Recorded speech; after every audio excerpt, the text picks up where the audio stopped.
əsəbi, gərgin olan, təşvişli olan bəylərin 7-sində, 8-də ortalama erkən boşalma görülür. Erkən boşalma daha çox psixoloji problemdir, yoxsa bədənlə bağlıdır? Əslində mən deyərdim ki, bu statistik olaraq bədənəndir.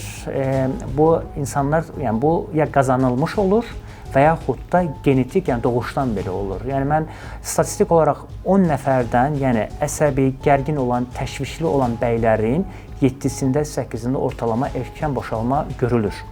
Əsəbi. Yəni, bəli. Yəni bu əsəbilik bəzilərə artıq genetikdir. Adam yəni doğuşdan əsəbidir, təşvişlidir. Mən bəylərə soruşuram, məsələn, erkən boşalma ilə gələnlərdə ilk soruşduğum sual, yeməyini necə yeyirsiniz?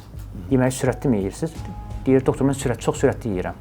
Sürətli mi addımlayırsınız və yaxud da hər zaman bir həyəcan halındasınızmı? Deyir, doktor, mən hər zaman çox həyəcanlıyam. Beynimdə çox düşünürəm, eləyirəm, çox sürətli yeməyimi yeyirəm, məclisdə otururam, ən tez mən bitirirəm ya da ki, gəzintiyə çıxıram, görürəm ki, hamını qabaqlamışam artıq. Bu bəylərin dediyim kimi 7-8, yəni bu 10 bəydən 7-8-də bu erkən boşalma mütləq dərəcədə olur. Bu ya bədənən, yəni doğuşdan belə olur və yaxud da sonradan qazanılmış olur. Sonradan qazanılmış nədir? Yəni bu insan normal 2 dəqiqənin üzərində, 1 dəqiqənin üzərində çıxan cinsi əlaqələri olur. Bu arada rahatdır. Amma stresə girir və yaxud da öz partnyoru ilə müəyyən qədər problemləri var və partnyorunu bəyənmir və yaxud da müəyyən qədər qoxu gəlir. İndi çox faktor var. Yəni dış faktorlara görə bəylər tez və yaxud da gec boşala bilirlər.